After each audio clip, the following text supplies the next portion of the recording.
Hello. In the traditional motion picture story, the villains are usually defeated. The ending is a happy one. I can make no such promise for the picture you're about to watch. The story isn't over. You and the audience are part of the conflict. More human beings were slaughtered in the 20th century than in all previous centuries combined.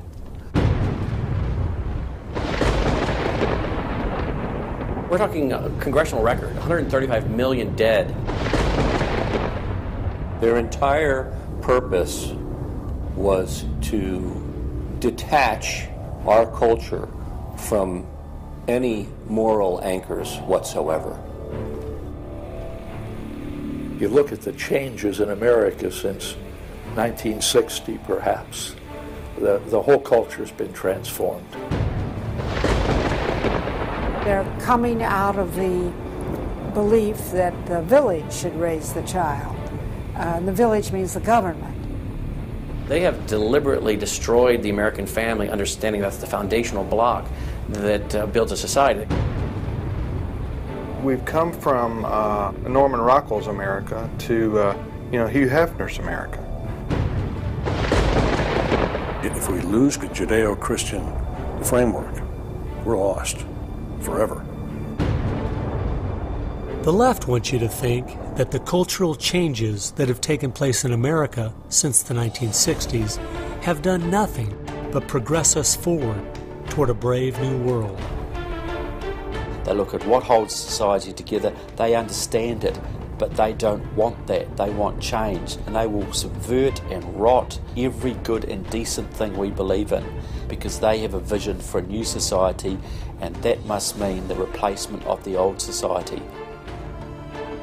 This film will show that the brave new world they seek is nothing more than the failed policies and ideologies of the communism that enslaved over a third of the world's population during the 20th century. It will show that most people on the left aren't communist, just the useful idiots Lenin spoke of, being used to promote a socialist agenda, which is the first and necessary step toward communism. They basically try to say that the state itself is ultimate, that there's nothing, no law higher than the state, and if there's no law higher than the state, there's no appeal against it. History has proven beyond any doubt that the free enterprise that freedom produces provides more for anyone willing to work than any other system. So why would the left still be pushing their socialist agenda on us?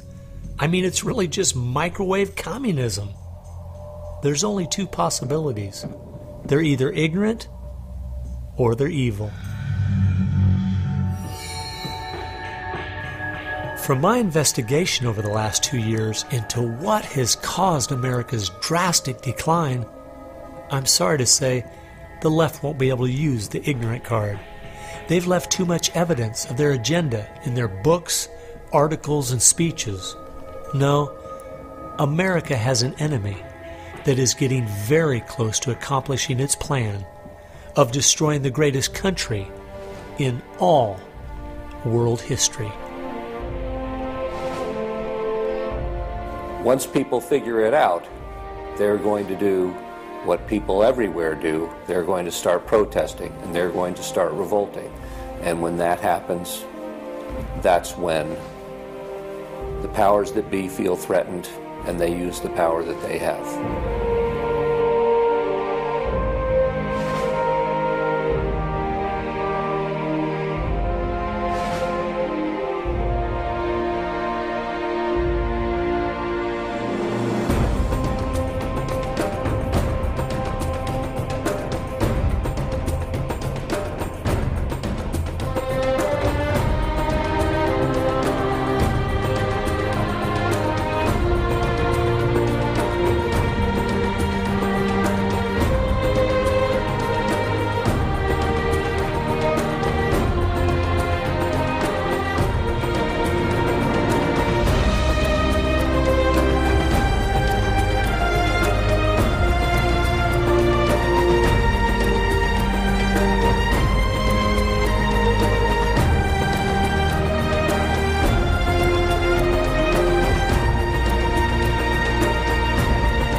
This story really begins for me back in the summer of 1992. I got a phone call from an older gentleman I knew who was a writer, and he asked me if I'd go attend a meeting for him at the University of California, Berkeley. He told me that the Communist Party USA had recently split over differences of how to best take America down. Some were wanting to still work toward a violent revolution, while others were wanting to focus their efforts on using public policy to subvert America from the inside. He was curious what they had to say. I mean, after all, the Berlin Wall had just come down, the Soviet Union had dissolved, and the whole world was saying communism is dead. So why were they meeting, and what were they up to? I was in graduate school at the time, and the whole idea of slipping in undercover into a communist meeting sounded pretty neat, so I decided to go. The first surprise I had was when I walked into the auditorium. I was expecting it to be filled with college radicals, but instead it was 50, 60, and 70-year-olds, grandparents, professionally dressed with briefcases. And I realized this might be a little more serious than I thought. As the weekend unfolded, I listened carefully as they outlined their plan and agenda, and how they were going to infiltrate the institutions of America to influence us in the direction they wanted us to go. To destroy our families, they wanted to promote cohabitation instead of marriage. They wanted to try to get children away into government programs at the earliest age possible. And they also said they'd like to get behind the feminist movement because they felt it had been very successful in making women discontent with marriage and motherhood. To destroy business, they wanted to get behind the environmental movement. And in 1992, the environmental movement was very modest, but they thought it was the only vehicle capable of creating enough regulation and red tape to discourage business growth. And finally, to destroy our culture of religion and morality, they said, if we can get Americans to accept homosexuality, they thought it would begin to extinguish our traditional moral values Americans held. I remember thinking at the time, this plan doesn't seem very realistic. It's not something I'll need to worry about in my lifetime. It was 15 years later, I was appointed by the governor to be a state representative in the legislature. I'd only lived in my district for 2 years, so I thought it'd be a good idea if I wrote a monthly letter to the editor. Each month I wrote on a different topic. In January 2008, as I was contemplating what to write my letter on, I thought back to the meeting in 1992, and I thought of the goals they'd outlined and where America was today, and I couldn't believe how successful they had been. Our families were totally disintegrating. The environmental movement had become the most powerful force for destroying our free markets, and hate crimes legislation was being considered in Washington, D.C. that made it a crime to even say anything against the homosexual movement. I realized people needed to know what was going on. After I wrote this letter, within days, people were protesting at the Capitol. It was the feature story on the evening news. Controversial comments have state legislators buzzing tonight. After a freshman lawmaker alleges the communist agenda has infiltrated mainstream America. It's the big story, live at 6. And over 40 letters to the editor had been printed in response to what I'd said.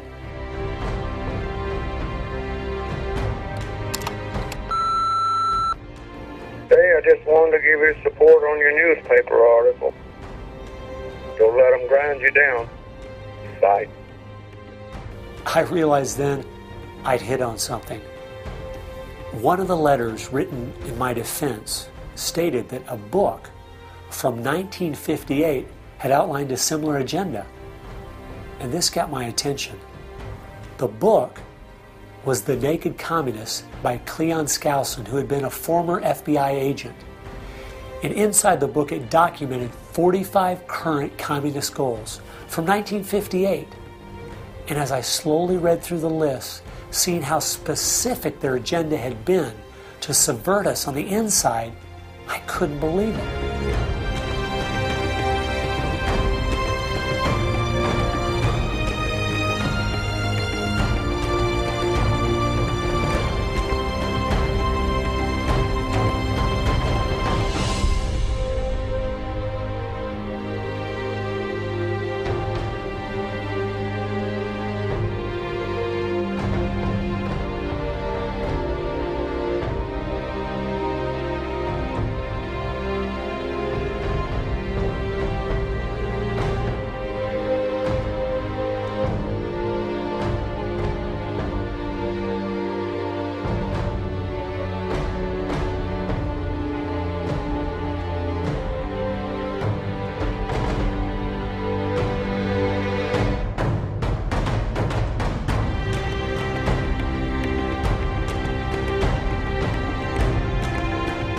they'd accomplished almost every single one of them, and nobody seemed to be noticing.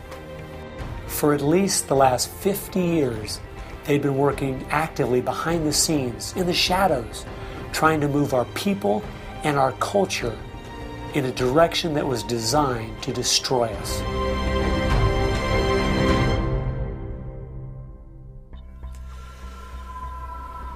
Someone needed to find out the truth of what had happened to our country. Could all of these very specific goals have been accomplished by accident? Or was there something there, under the surface, intentionally rotting away America's culture? I decided to go and get the facts from some of my favorite writers and speakers around the country. These are a few of the questions I asked them.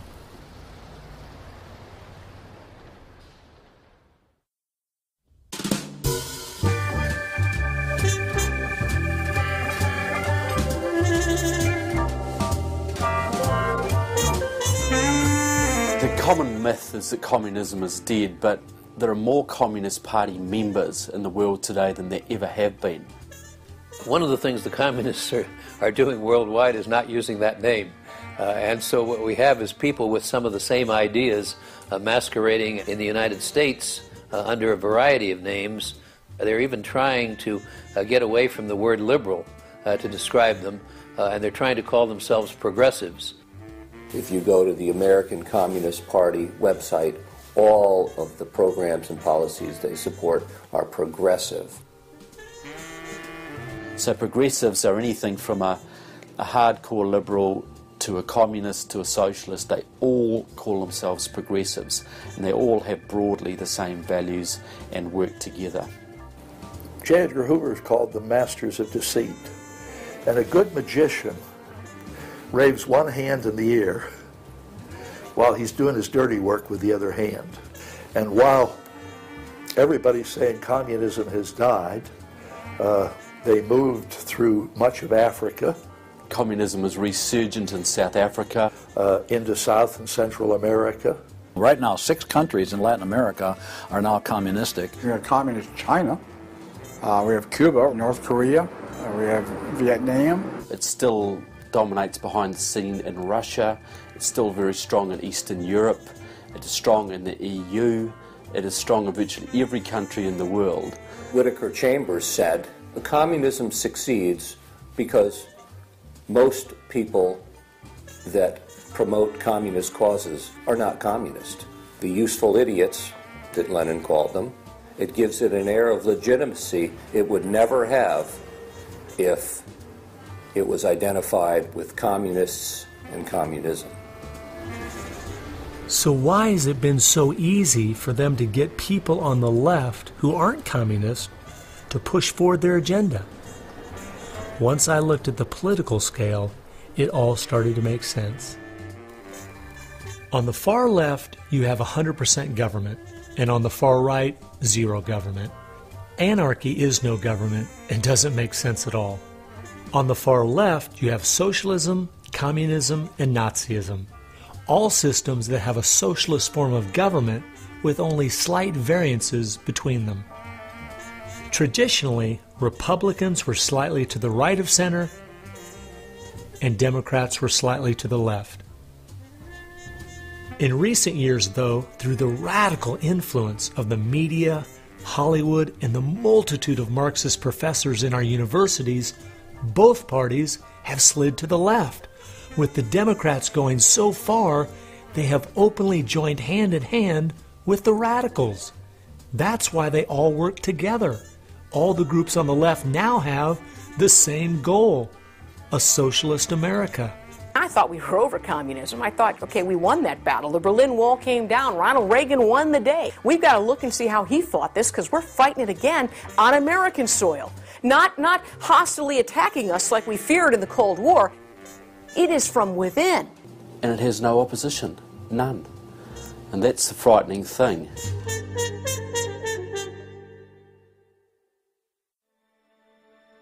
I think it's pretty clear to see communism isn't dead. They now disguise it by calling it different names, but the ideas behind it are alive and well. Almost 1.5 billion people still live in openly communistic countries. But unfortunately, most of us in America who are under the age of 50 have no idea what communism means to the people who live under it. So my next question was, what's so bad about communism? Communism is so evil. It's a completely tyrannical system. The whole history of communism is one of mass murder. Tens of millions of people brutally murdered by the communists. The mass murder of more people in times of peace in all the wars of history combined. Each of those countries where they have taken control, millions have been murdered. When you're asking for what is the legacy of Marxism, it is the greatest killing machine in all of human history. We're talking a congressional record, 135 million dead due to communism. I think the real number is probably, when you add in abortions, over 500 million. The rulers lived rather well, and at the same time you had all kinds of people who were enslaved, put in prison, oppressed, so you had really the opposite of what they claimed was going to be the result of their revolutionary activities. You would think that if the 20th century was the most murderous of centuries, everyone would say, let's find out why. And the truth is, you can't even ask the question. It is verboten to ask the question because the ideas that brought about that mass murder are still being taught in our public schools today. I think one of the reasons this has happened is because there's so much confusion surrounding the word communism. Technically speaking, communism is simply the final phase and goal of socialism. And socialism is best described by two words: big government. Government controls almost everything, and they use this power to take things by force from one person and give it to another. The liberals in America sincerely believe that this isn't evil at all. It is what will finally make things fair and just. There's only one problem that pulls some of us away from this wonderful utopian vision: history. From history we see that whether it was Hitler's National Socialism or Stalin's Soviet Socialism, socialism by whatever name and in all its forms is the ultimate evil. Sooner or later, it destroys everything in its path: law, morality, family, prosperity, productivity, education, incentive, and finally life itself. The problem with socialism is that it creates the conditions for a Stalin or a Hitler to come to power.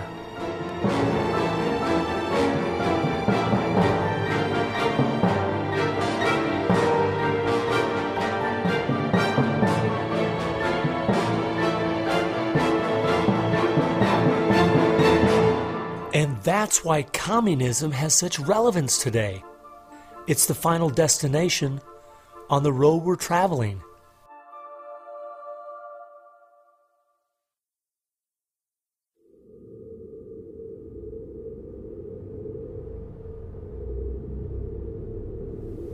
Friedrich Nietzsche tried to convince the world that God was dead.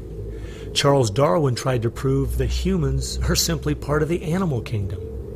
And Karl Marx realized that the philosophies of Nietzsche and Darwin would legitimize his own philosophy of communism. He knew their ideas would justify the brutality and slaughter that would be necessary to implement communism worldwide.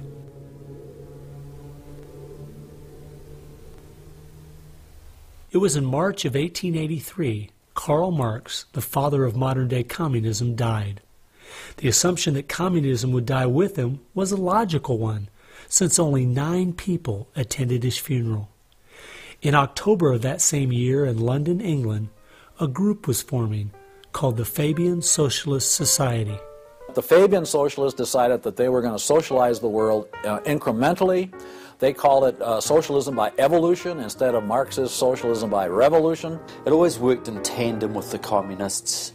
Some Fabians were also communist. There was a bit of interchange of membership. The Fabian socialists are slowly but surely bringing about the socialization of the world. Europe is pretty well done. They are now working in Latin America. Latin America is not just socialistic in many countries. They're all already Marxist. You have hardcore Marxists in Venezuela, in Nicaragua. El Salvador just went communistic, and of course Fidel is sitting right there laughing at this whole thing.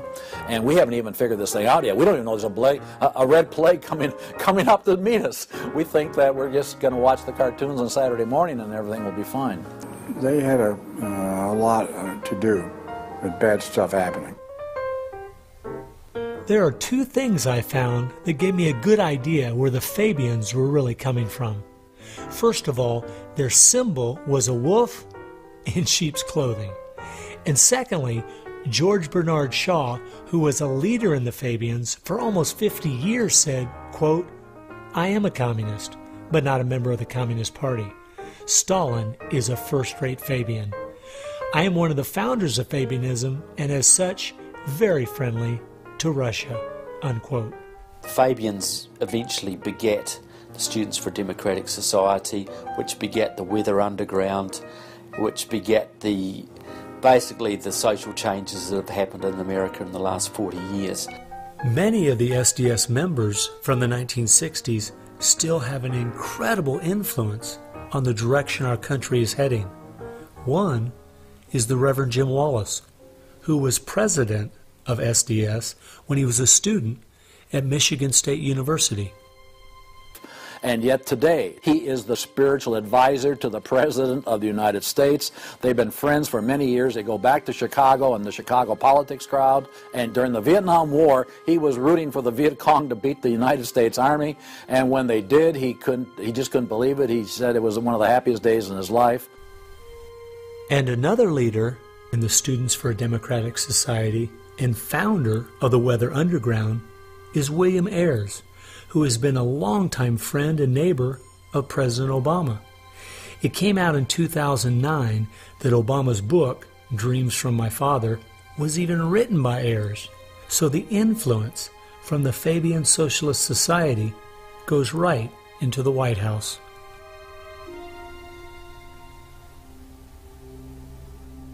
The next group I found that has seriously impacted America's culture is the Frankfurt School. The Frankfurt School was a sort of an outpost in America of European socialism. Willy Munzenberg, with a few other Bolsheviks, founded the Frankfurt School. The two leading members are Herbert Marcuse and Franz Neumann.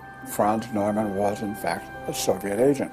Their entire purpose was to stand the entire educational system of the West, and the United States in particular, on its head.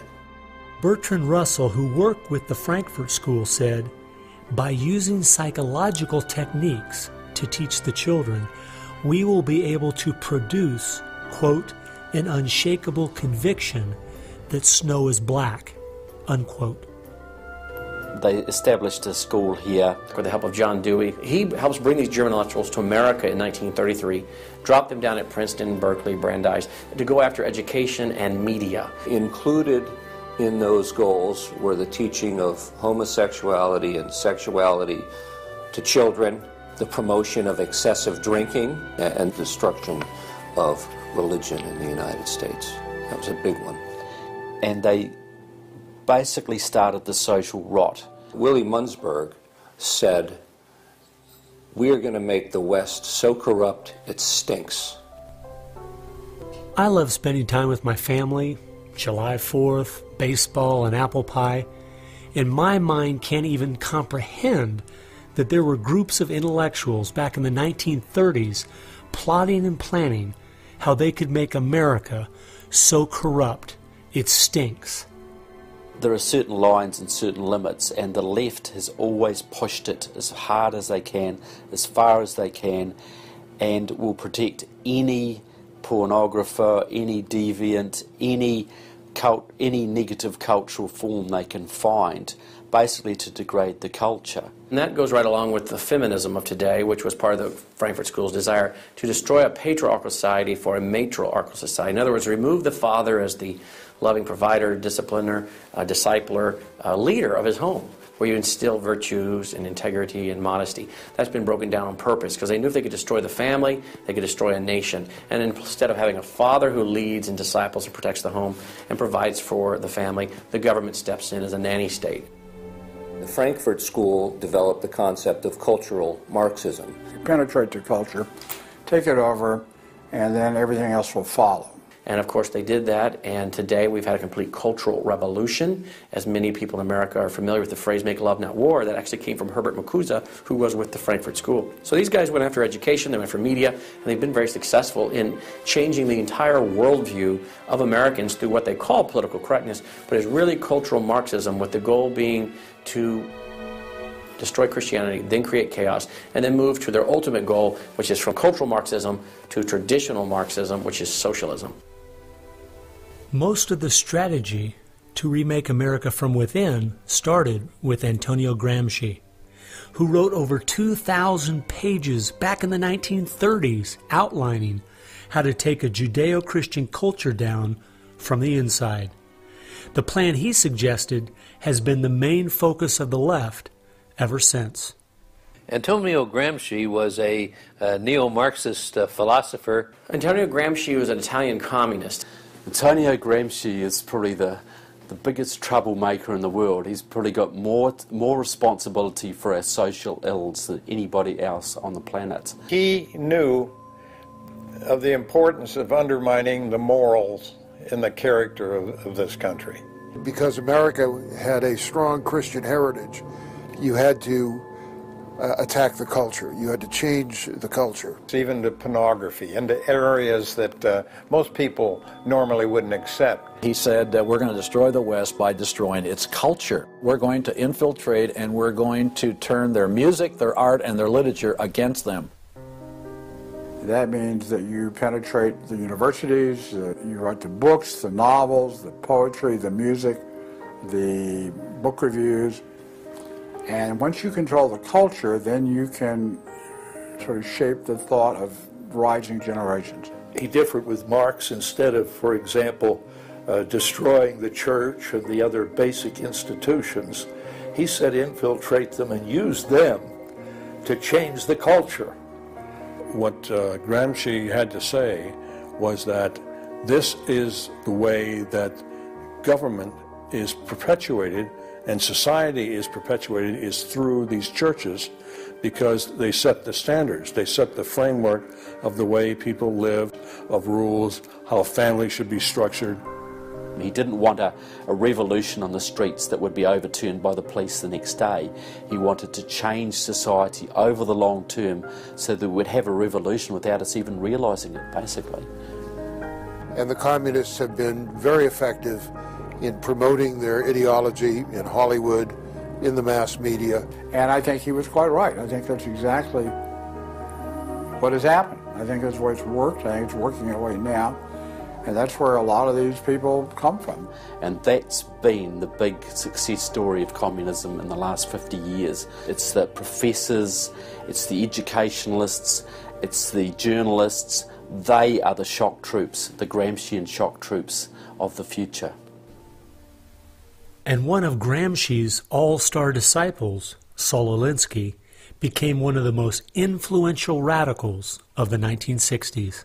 Well, Saul Alinsky was a prominent radical in 1930 Chicago. He worked closely with the Communist Party. He used to go down and train at the rifle range with Leon Dupre, who was later a mentor of Barack Obama. And they used to train to shoot because they knew the revolution was just around the corner. But that didn't come, so he got a bit more subtle.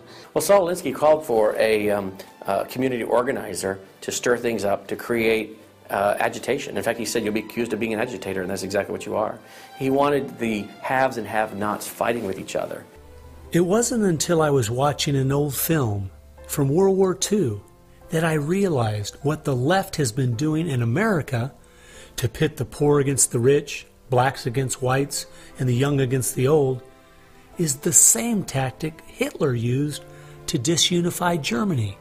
You see, they knew that they were not strong enough to conquer a unified country. So they split Germany into small groups.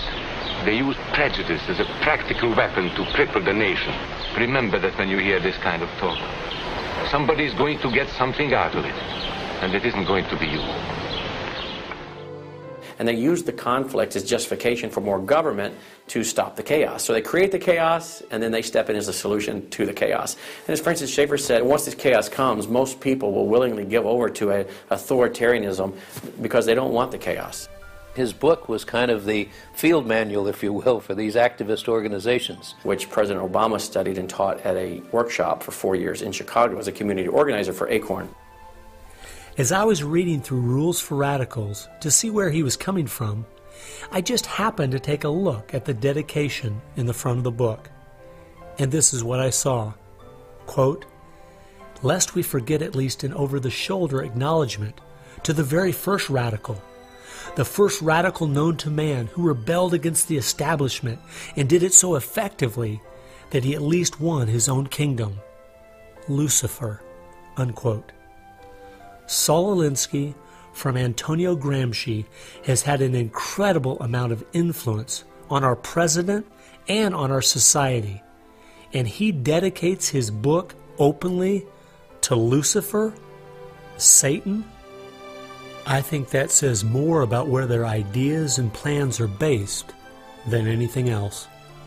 You asked what Saul Alinsky's impact is on the leftist movement today, and it basically defines it.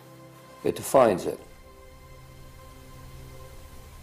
Saul Alinsky took the best of Gramsci and the best of the Fabian socialist ideas, combined, repackaged, and sold them to the 60s radicals. After studying Alinsky, Richard Cloward and his wife, Frances Fox Piven, came up with what is today known as the Cloward-Piven strategy. Now, their idea was basically that to destroy society or destroy capitalism per se, they needed to overload the system. The idea was to get everybody you possibly could on welfare, to get everybody you possibly could basically milking the system in some way or another. It was called the crisis strategy, and it became very well known by activists and radicals in the 60s. They published an article in the May 1966 issue of Nation magazine called The Weight of the Poor, in which they outlined their strategy. Rathke read that article, and Rathke ended up starting what we now know today as ACORN. And of course, Cloward and Piven had been studying Saul Alinsky. So Antonio Gramsci gives us Saul Alinsky. Saul Alinsky gives us the Cloward-Piven strategy, this husband and wife that said, hey, let's collapse the American economy by implementing so many entitlements, so much of a welfare state at collapse. Rathke studied the Cloward-Piven strategy. He starts ACORN. And of course, ACORN gave us Obama. And to show what a small world it is, Wade Rathke, who started ACORN, was the draft resistance organizer for SDS, the group the Fabians started. They've used that strategy ever since to expand voting rolls, to expand welfare rolls wherever they can, basically just to overload the system, to increase the tax burden on the middle class, and basically bring capitalism one step closer to destruction. I guess we shouldn't be surprised that we still have open borders, that so many people are dependent on the government, and that the left keeps pushing these programs when all they've done is tear apart the black families in America and create generational cycles of poverty. The last group that has worked alongside the Fabians and the Frankfurt School using Gramsci's approach is the Communist Party USA. Probably the most important book on this subject is called Towards Soviet America by William Z. Foster. William Z. Foster was the head of the Communist Party himself. He ran for the President of the United States in 1932, but in the book Towards Soviet America, he literally lays out chapter by chapter by chapter what is entailed to bring about a USSA, not just a USSR. Two of the movements they started in America have played a significant role in tearing apart our families, in breaking down our morality. Betty Friedan is credited with really starting the feminist movement in this country. The purpose really was to attack full-time homemakers, to get them out of the home, to make them think they live dreary lives, to make women feel they are victims. It's the science of victimology. And that is so unfortunate, because the American woman is the most fortunate class of people who ever lived on the face of the earth. And to try to tell them that they are victims of an oppressive, unjust patriarchy is just a grievous lie. But unfortunately, they are teaching young women that and have been doing it for many years. While Betty Friedan was pushing her book, Feminine Mystique, she implied that she was coming from the point of being a frustrated housewife herself and just wanted to be a help to other women. But later, in the 1990s, it came out she was in fact a radical propagandist for the Communist Party and a staunch supporter of Stalin. So when she had described the American family as, quote, a comfortable concentration camp, unquote, it wasn't because of her experience at home.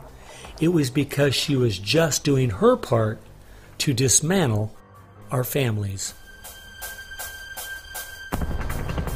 I'm a student of communism, and the communists set up various groups and various societies. Their society that they set up to promote homosexuality in this country was called the Mattachine Society. And it was founded by Henry Hay, a leading member of the Communist Party. So since I was studying communism and teaching on the issue of communism, you just follow leads, and all of a sudden you realize, what is this Mattachine? I've never heard of this Mattachine Society. Well, it was Henry Hay's organization set up to infiltrate the culture of the United States to make homosexuality normal.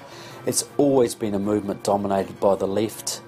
It's all these so-called isms. You will find there's a communist or a socialist behind every one of them, and you'll always see their targets. It's basically the traditional family unit.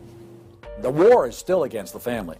If you go back to the Communist Manifesto and read Karl Marx carefully, the war is against what they called the bourgeois family, which was really the biblical family, father, mother, and child. They want to plow through marriage. They want to change the very definition and meaning of marriage, because their open door to engineering society in this utopian way is blocked by the very values of our Christian civilization that's taught through marriage. And so the left just has got to destroy the family, because if there's any one thing that will prevent the left from carrying out its agenda, it's healthy and strong nuclear families. And so from the Fabian Socialist Society to the Frankfurt School to Antonio Gramsci and the Communist Party USA, from these four you will find connections to almost every left-leaning person and organization in America. Their influence has been incredible.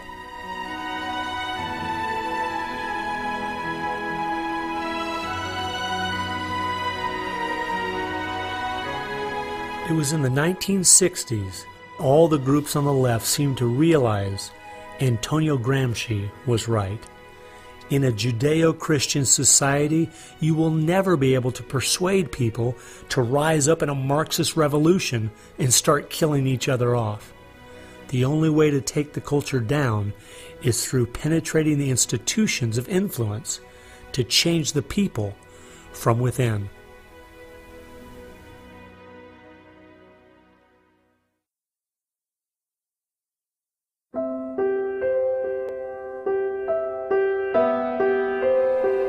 I guess the biggest surprise I had while studying these four groups was seeing that a large part of their agenda was trying to make us an immoral people. The communists knew in the 1930s and since that time, and the leftists know today, that if you can break down the cultural traditions, the basic rules of morality, then it's much easier to move people in different directions that are counter to the good of society. They recognize that it's all part of the same fabric. Their ideologies all work together to break down families, to break down the sanctity of human life, the value of human life, to break down the idea that there is a God that we are accountable to. They essentially are validating the Judeo-Christian worldview by the very things they attack. Because in their effort to destroy our culture, they know that they have to go after the very things that the Judeo-Christian tradition honors and values. Morality, belief in God, faith, the importance of family, the sanctity of life, the sanctity of marriage. It's amazing our enemies could see our morality was our greatest strength. And yet so many Americans don't seem to get it. Morality is simply having the character to do what you should do instead of what you have the freedom to do. And that's the only way freedom works. A people cannot be given freedom without morality, or they will self-destruct. And that's what we see happening in America today. The bottom line is freedom and free enterprise are simply fruit on the tree of morality. Our founding fathers clearly understood this principle, and so do our enemies.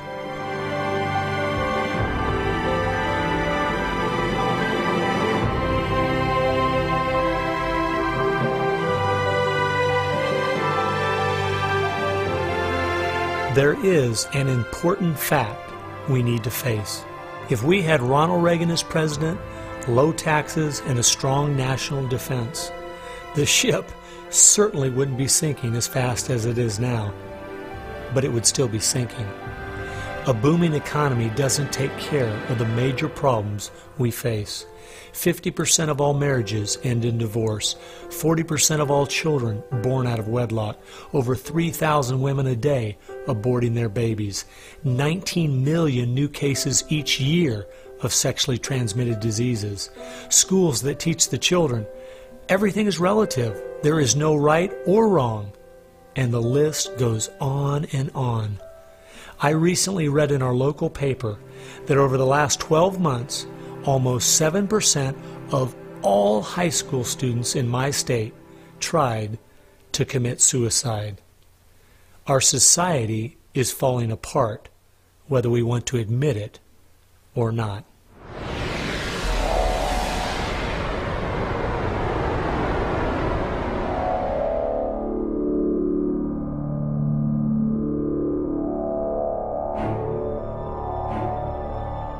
Karl Marx had the insight to see that dethroning God and destroying capitalism went hand in hand.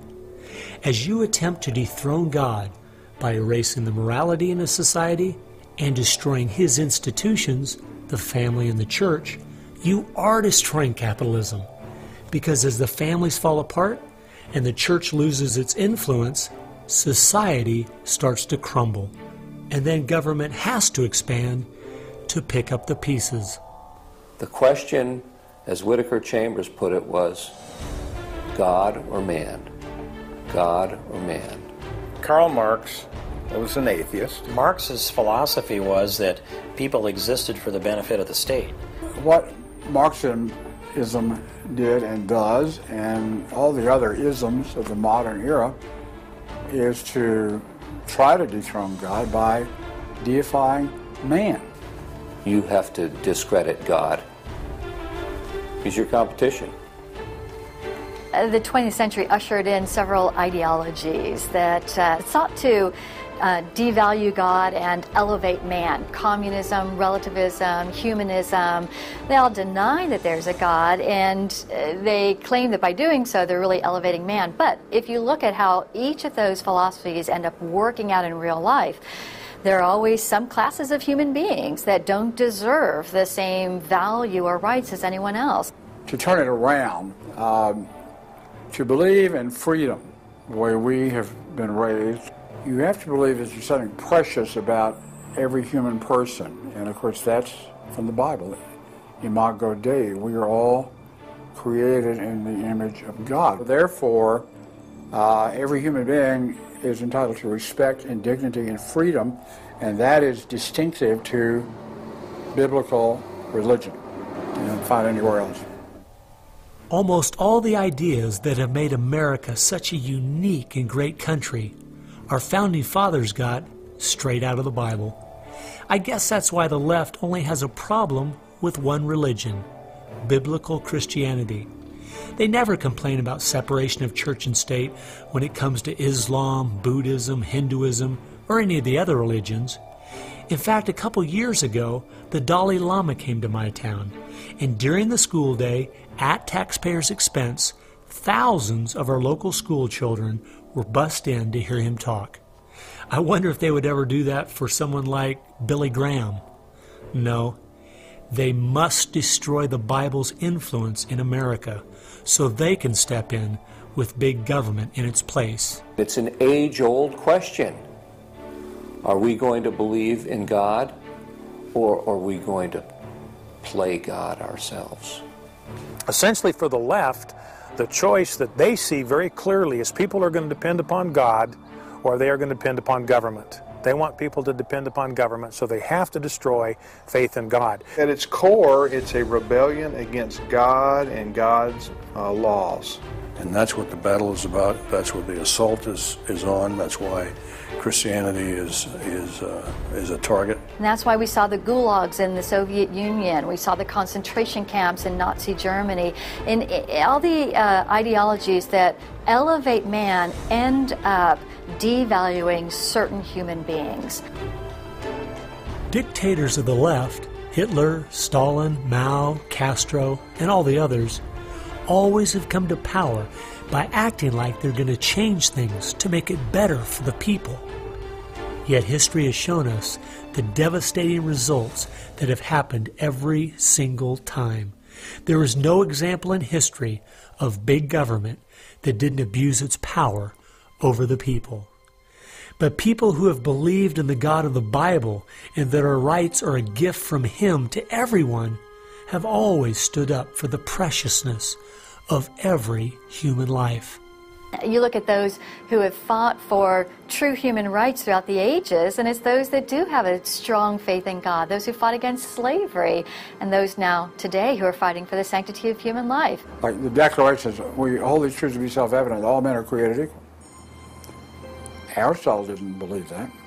He said, no, some people are born to be slaves, and some other people are born to rule over them.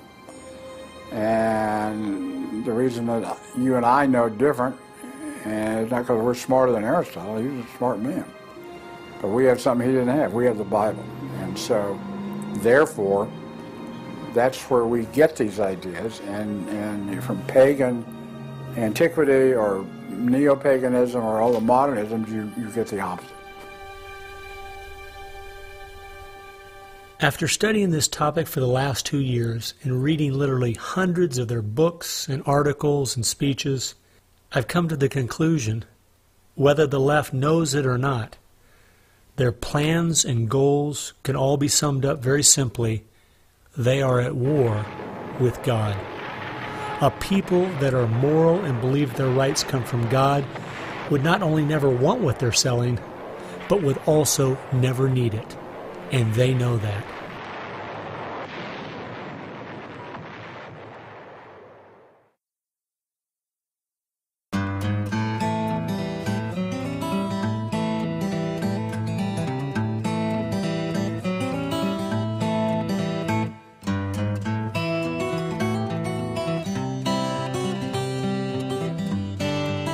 It's obvious if you're trying to subvert a country, you want to control the news. You want to control public opinion. And a lot of people realize, well, there's a biased media, and most people know that. Even the Washington Post admitted it. Yeah, we were biased for Obama, so what? And when you enter into the equation, so what?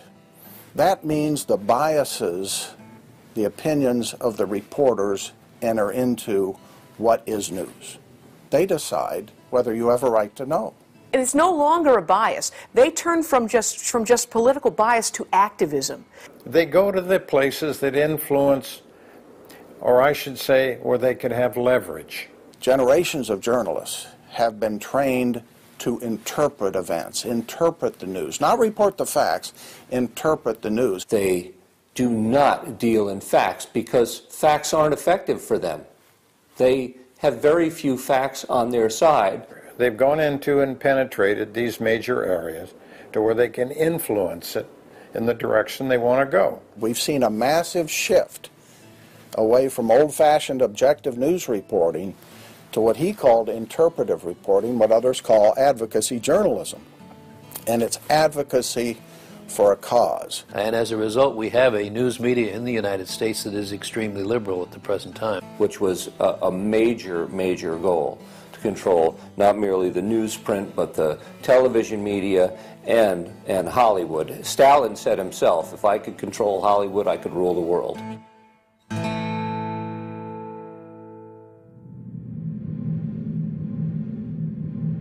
Children are always the first targets of anybody trying to bring down a system.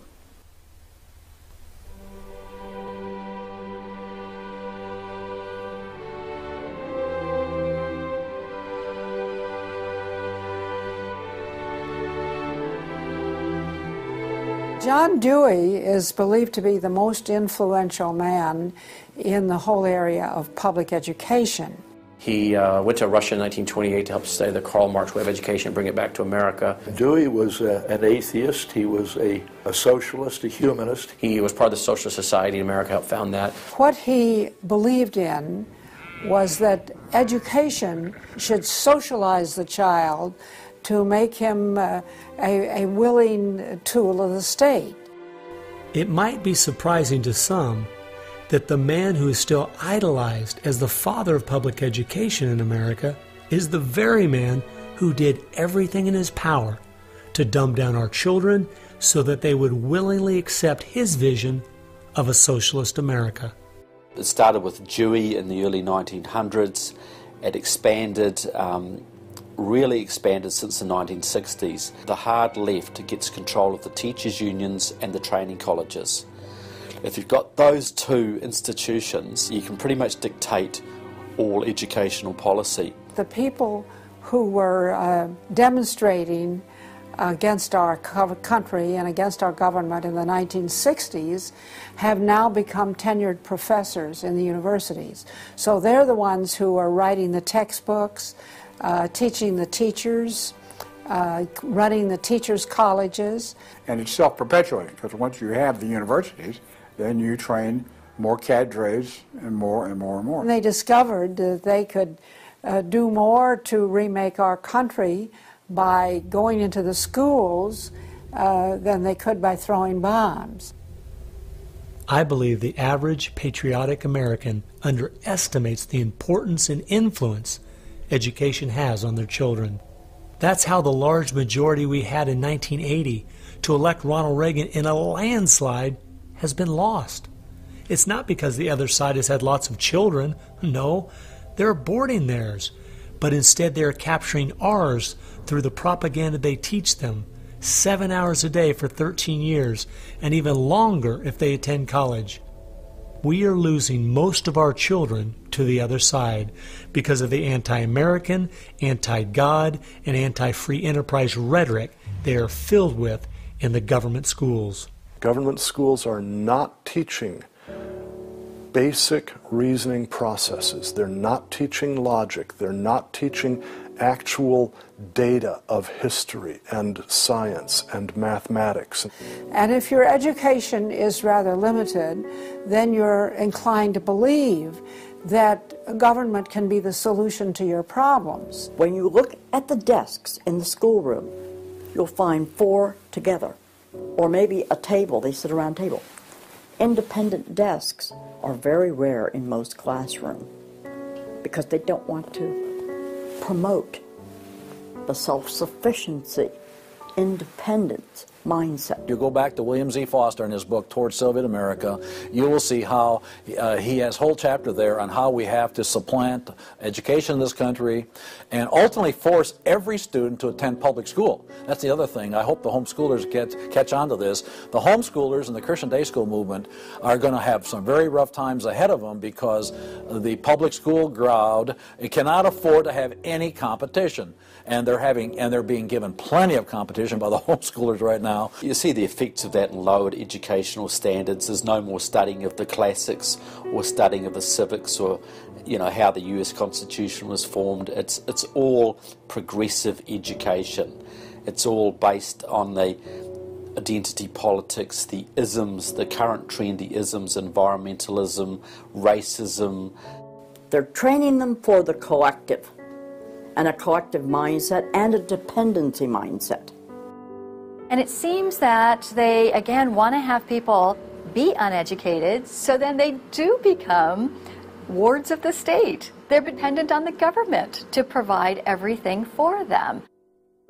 It's under 10% of kids believe that there is an absolute right and an absolute wrong. And why are we surprised? We've sent our kids into this government system that indoctrinates them, that teaches them about tolerance and diversity and multiculturalism, and not about reading, writing, and arithmetic, not about what our founding fathers had to say. It's consequences. Few would argue that the education the children are receiving in the public schools is pathetic at best. But with the amount of tax dollars we spend each year, over twice as much as it would cost to send the students to private school, why do we allow this to continue? The group that my investigation led me to, that seems dedicated to making sure the children don't get a good education, was a real shocker.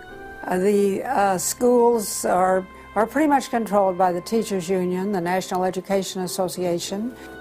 If you look at their platform and goals, you would think they were a socialist or almost communistic organization. They are for the entire feminist agenda, starting with abortion on demand, tax-funded abortions. They're for the whole gay rights agenda. They're for the whole globalism agenda. They are extremely anti-parent. It is an effort to get the children to abandon the values of their parents. National Education Association has no patience, tolerance, or use for traditional teachers. They're looking for people who want to be agents of change. They want to throw out all the lessons of history. And really it's an attempt to then impose their own views and ideas onto people, get them to act as activists. If you control those institutions, then you can control everything else. It's all public schools, all for their jobs, and they have gotten behind all of the radical kinds of curriculum that's being introduced. They're for it 100%. They've had a tremendous effect on public education. It's not positive. We also see immorality being promoted through our schools. The kind of sex ed curriculum that is being used and paid for with our tax dollars would shock most parents. I think one of the main problems we face is parents naively thinking that the schools are the same today as they were when they were young. They don't realize there is a battle going on in this country for the hearts and minds of our children. The game is between 15 and 25 years of age. That's the whole game. If you're over 25, the chances are they're going to put a few pennies towards you to corrupt you. But their game right now is to corrupt the 15 to 25-year-olds or less. And right now they're down in the first grade with Heather Has Two Mommies, Daddy's Roommate, Gay Pride Parade, and now by 8th grade they'll pass out condoms in school colors because that's so patriotic. And it's perfectly obvious that you get a hold of the child early, you can change his values away from his parents' values and get him to follow you. And they're very open about saying that. The National Education Association has passed resolutions saying they want children from birth. Isn't that interesting? The Communist Manifesto also thought the state should take control of children at birth. The left has always been good at disguising their real agenda by coming up with phrases made from words we are very familiar with, but then giving them new definitions. Social justice is the current phrase of choice and is being used to teach children the failed Marxist ideas of yesteryear are what they should strive for today. We see social justice curriculum today, which is the buzzword for communism, socialism, Marxism, which Bill Ayers is teaching. It's in many of our colleges, and the social justice curriculum is being taught in high schools all over the nation. Justice is good. If you then start calling something blank justice, then you're modifying it. And what it really means is, I think, taking from one group of people and giving to another group. So I would call it social isms.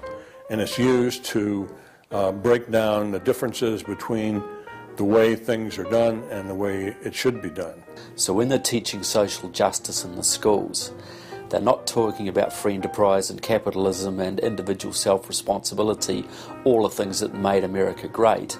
They're talking about the things that made Europe and the Soviet Union and China so bad. The longer we allow our schools to teach the children that America has so many faults it's not worth saving, instead of the fact that even with its faults, it is the greatest country that has ever existed, the less chance we have of ever turning our people back from the dead-end road we're currently on, a road that promises to give us a perfect world if we'll only give up our sovereignty and our freedom. You're going to find more and more of the following. This is now called a world pledge. We no longer want the Pledge of Allegiance to the flag of the United States of America because that is considered nationalistic, and of course the socialists, communists, and the Marxists and the extreme left wing in the country want nothing to do with it. I pledge allegiance to the world, to care for earth, sea, and air, to honor every living thing with peace and justice everywhere.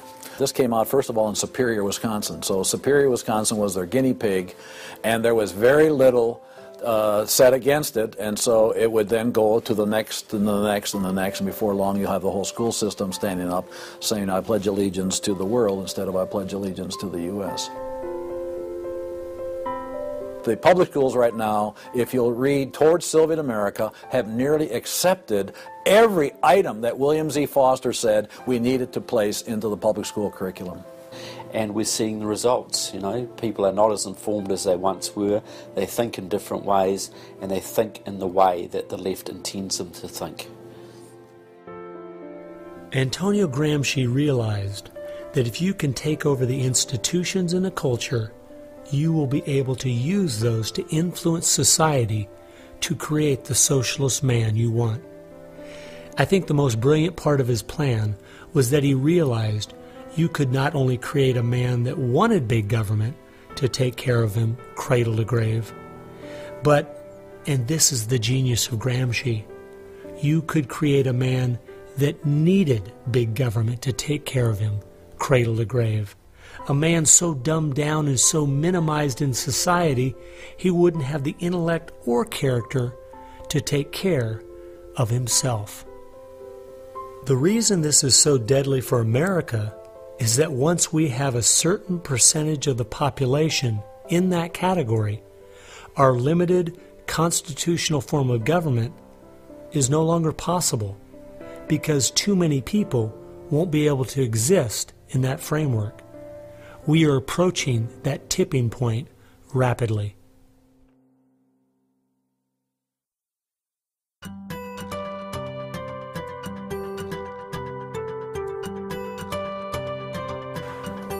If you can persuade people that government should be in control of the distribution and use of energy, you can persuade them, or rather, you have persuaded them of the necessary and sufficient condition for government control of the most intimate aspects of our lives.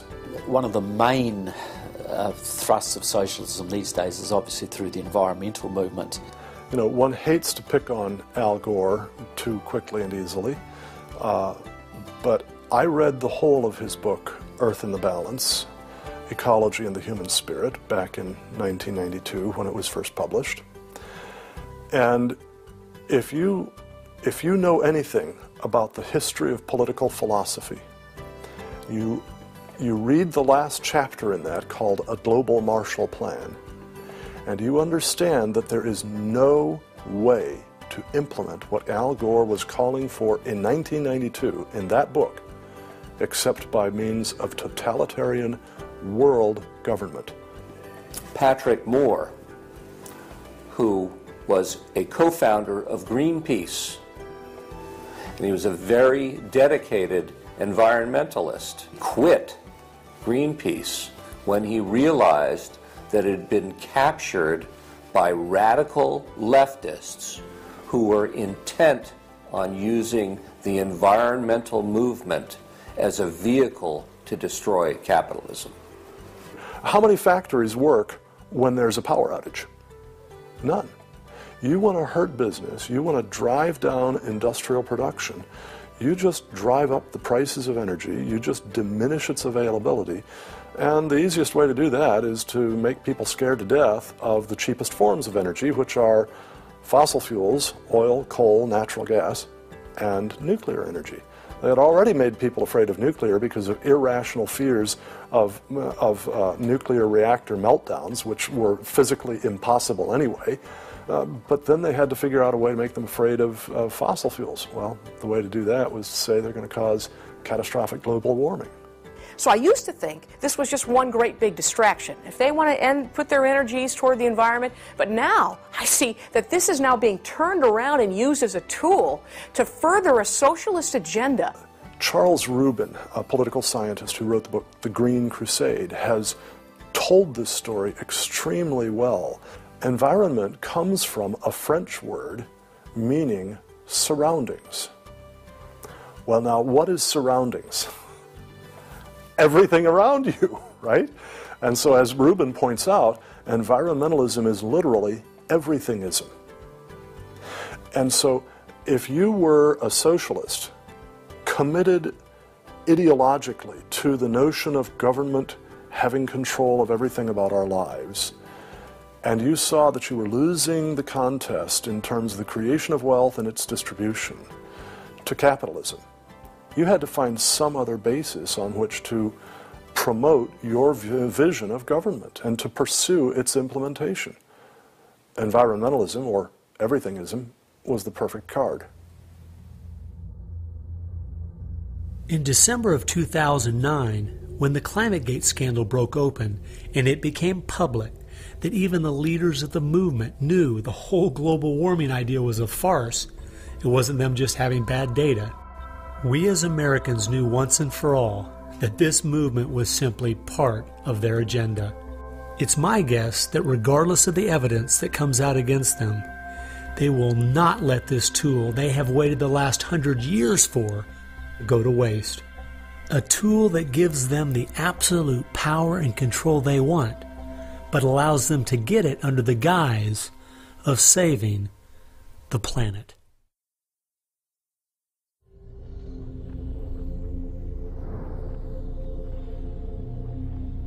He was born of left-wing parents. He was mentored as a young man by a Communist Party member called Frank Marshall Davis. Now, Davis joined the Communist Party in Chicago, and he was very well connected there. So young Obama eventually wound up in Chicago, and he started working with the very same people that had been working with his friend Frank Marshall Davis. All of his associations have been with people that are way left of center, hardcore left. And he's doing nothing more than what is predictable based upon that background. The nicest word for his agenda is a socialist agenda, and we could go on down the line of the other descriptors of the types of an economy and a society that he's building. It's all the things that Gramsci wanted to use for social change. Yeah, he's the epitome of the movement. If you think there's no way that so few could be so effective, consider this. When the Communist Party USA split in 1992, the group that formed was the Committees of Correspondence, and it was their meeting I attended that summer at Berkeley. As I started researching that group, I saw that many of the same people who started or have worked with the Committees of Correspondence and its sister organizations were the same people who were involved with President Obama's campaign and administration. I found file after file on Trevor Loudon's website documenting with footnotes and photographs these connections. The radical left has been so successful they have persuaded the American people to put one of their own in the White House. socialism and Marxism go together like Mary and Mary's little lamb. The general populace knows very little about what the socialists are up to. If you're going to find socialism, you're going to find the hardcore communists right behind it. One of the main avenues has been through what they call the Congressional Progressive Caucus. 20% of the US Congress are members of this organisation. They have chairmanships of most of the major House committees and are easily the single most powerful bloc in the US Congress. And virtually all of them are tied to either Democratic Socialists of America, the Communist Party USA, or other radical organisations. We're literally at this very time watching what's transpiring and has been going on from the Fabian socialist point of view from 1883 to the present. So these guys don't give up. And they're going at a breakneck speed because they know they've got an opportunity now to change America in a way that can never be changed back. And they're going for broke. The Bolsheviks, they're just waiting in the woods and they're just smiling like you can't believe. You just read the Communist Party USA blog and they just can't believe their good fortune. Every time they turn around, they just can't believe this is happening. They're like me. I'm a Christian conservative and I can't believe they've been so successful in doing this. The left has started multitudes of foundations and nonprofit organizations, many of which are using our tax dollars to grind America down.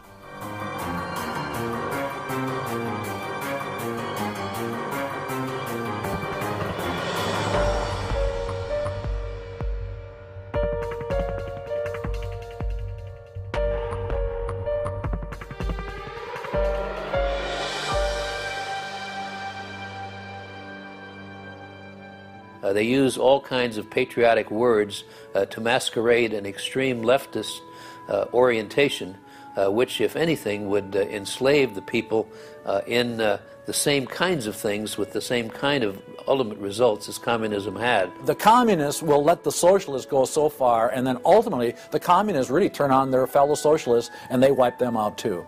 And their attitude, I think, is really probably pretty close. They figure, look, if these socialists betrayed their own country, the chances are, once we get in power, they'll betray us too. So they'll figure, let's just rub them out right now. And at a given point, you'll see in the history of communism that they've been very effective in rubbing out their fellow socialists who brought about their socialism before the Bolsheviks and the hardcore communists with a capital C took them over. One thing we do really have to recognize is this is a domestic enemy. This is not just people with different ideas. These are not just nice folks who have funny, silly ideas that they will eventually figure out are just not very mature. No, these people are dangerous, dangerous enemies, and they are intent on overthrowing this country and imposing a socialist system that will mean extreme hardship for the vast majority of people in this country. That's true with them constantly seeking to re-engineer society so they reach this level of utopian perfection. Where we, on the other side, we advance the idea that this is about the cause of freedom, and if it hadn't been for Jesus Christ, there never would have been a United States of America, because the inspiration for freedom drove our founding fathers. They were informed by their faith, and I believe guided by the hand of God.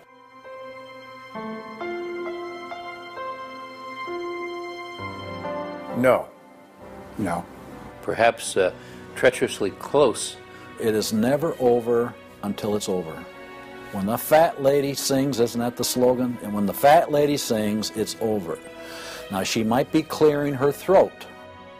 We saw the great country of Germany in the 1920s brought to its knees. Hitler came into power and destroyed the country. We see countries like Zimbabwe in Africa, which was once a prosperous breadbasket, now just wrecked. Argentina was destroyed by the socialist Perón in the 50s. It was one of the richest countries in the world. So, no, we're not at the point of no return, but it's getting pretty late in the day. There's no time to be casual, that's for sure. We've spent too many years thinking, because we have Republicans in office, or the stock market is doing well, that everything's okay. This is why the left has gained so much ground. It doesn't matter who's been in office. They've just continued pushing forward with their agenda. Well, I believe this is our last chance to push back.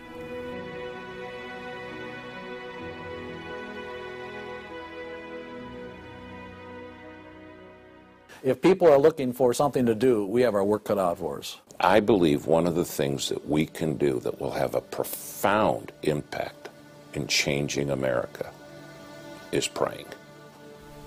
Well, as soon as we get off our knees, we need to get on our feet. Become educated about what's going on in the country. Spend time reading, understand their philosophy and their goals. They have to master this documentary. They have to go over it a dozen times. It might be having a monthly movie night with family and friends, watching one of the many great documentaries out there about what is going on in our country. One of the things that I think people in the United States who believe in our country, believe in our values, can do, quite frankly, is stand up for those values, to make their views known. And there's times that you got to speak up, and you've got to call things what they are. We need to be willing to be criticized and to not be silent because of the criticism. It was Martin Luther who said, if we're faithful on all battlefronts besides, it's precisely where the battle's the hottest, then we're traitors to the cause. I like the quote by Abraham Lincoln, who said that silence makes cowards out of the best of men. And we got a lot of people that need to be speaking up right now. We have an obligation to speak the truth about the policies that are taking us 180 degrees from God's will. Expand within your church. Expand within the people you have contact. Bring them up to speed and knowledge on what's going on. We need to organize those around us by simply mobilizing the unique groups of people we are in contact with and being their source of information. We can have an extraordinary effect. Lenin said that the organized minority will beat the disorganized majority every time. Why should we be buying products from companies that are going to fund organizations that attack our values? They need to be really smart in using the mass media.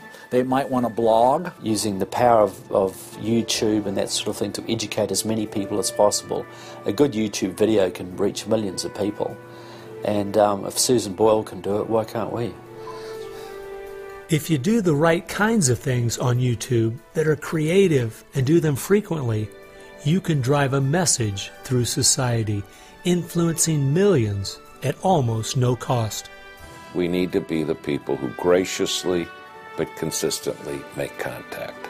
And express to those folks we elected what we want them to do, and what we believe in, what we think is right. And if they don't follow those things, then we need to make efforts to get them out and get other people in that will.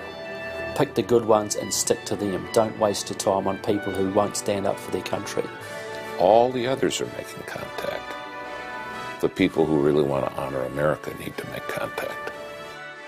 We also need to be influencing our own families. We've got to teach our own children and grandchildren the difference between truth and error, why they believe the things they do, and the true source of America's greatness. If what we're talking about is true, the most important thing we can do is protect our young, because that is where all of this is leading. They need to get that younger generation under their belt. And more parents are going to have to say, they're just going to have to sacrifice and take responsibility for their kids' education, because that's really where it starts, to impart that belief. The Southern Baptists, we're seeing that 85% of their kids, after they get out of their home, are essentially rejecting their faith, rejecting what they were taught. And of course, I think the reason for that is because their parents didn't have a lot of influence over them. I believe the public schools are the greatest cultural influence in this country. You homeschool your kids or get them in a Christian day school. If there is any way at all, homeschool your children. Homeschoolers out-test everybody. Our children need to be taught from Scripture a properly biblical worldview. That requires time. It requires effort. It requires purpose. Our minds should be the sharpest minds in the world. We need to work within our family to educate our children on what kind of country they live in and build their faith, and then get involved. The left has been working for decades to push us away from God and His laws, and we need to be willing to sacrifice whatever it takes to turn our country back to Him. Throughout our history as Americans, though, there has always been a great price to be paid for preserving, protecting, and defending this great land. the people who built America paid a great price. The people who went to war for our nation, boy, did they pay a price.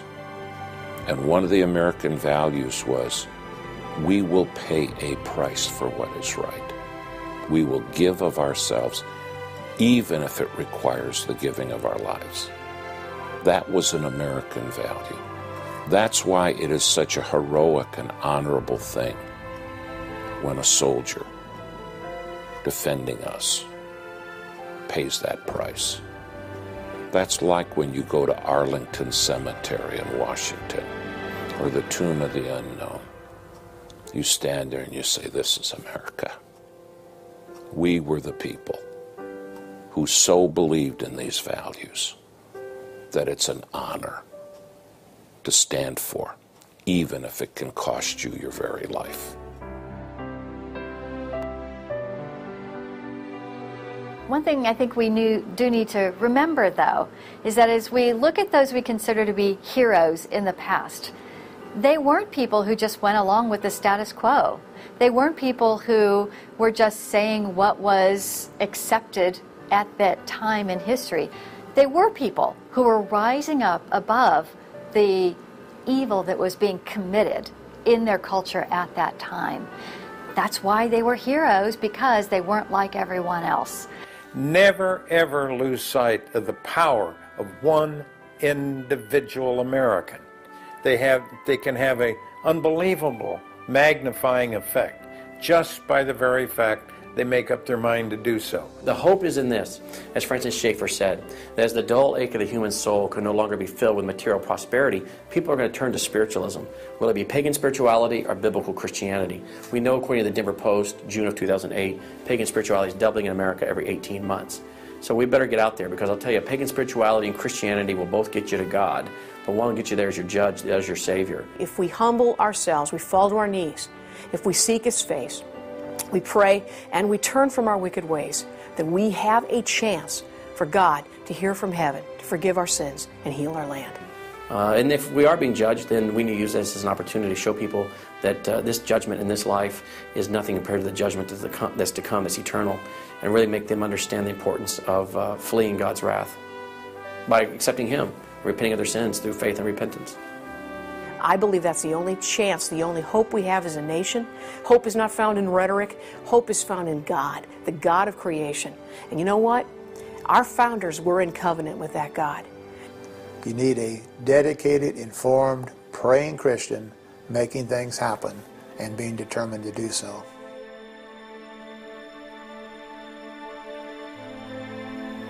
Time has only allowed me to present a fraction of what I found. The reason I called this film Agenda is because I wanted to make a clear distinction between what I was researching and all the conspiracy theories out there. The dictionary says a conspiracy is an evil plan formulated in secret by two or more persons, but an agenda is simply a list of things to be done. At every turn of my investigation, I have found agendas by people and groups of the left outlining their plan in their own words. They've been doing most of this right out in the open. Some of you might be thinking, these Marxist ideas aren't the most serious threat we face. What about militant Islam, our open borders, the national debt, or even China? Well, I agree. America is facing so many serious threats right now. But the reason I believe this is the most dire is because it's destroying us on the inside. Through the political correctness and dumbing down, it's causing us to lose our ability to call evil evil and stand against it. I fear for our country. If we go along business as usual, not informed, not aware of what's going on, then the very small minority that have a plan and are great at organizing the uninformed and misguided will make sure their plan is carried out. I hope you realize it won't just be your children and grandchildren that pay the horrific price of living in the society they're trying to create. No, it will be far worse than that. Every time a civilization goes down or a country goes down militarily or economically, somebody else fills the gap. Now, if you look around the world now, it's going to be China, which is massively arming. You've got Russia, which is becoming increasingly belligerent. You've got the radical Islamic world, which works hand in glove with the Russians and the Chinese all the time. You've got a virtually red Latin America. You've got a neutral socialist Europe. So America hasn't got a lot of friends left in the world. Now, that's just not going to affect America. That's going to affect every single remaining country in the free world. Who's going to stand up to China if America doesn't? Who's going to stand up to the Russians? Is Europe going to do it? Australia, New Zealand, Canada? Not a chance. If America, and this is the point I think Americans need to comprehend, if America goes down economically, it will go down militarily. If America goes down militarily, we all go down. The free world is finished, and it'll be finished for a very, very long time.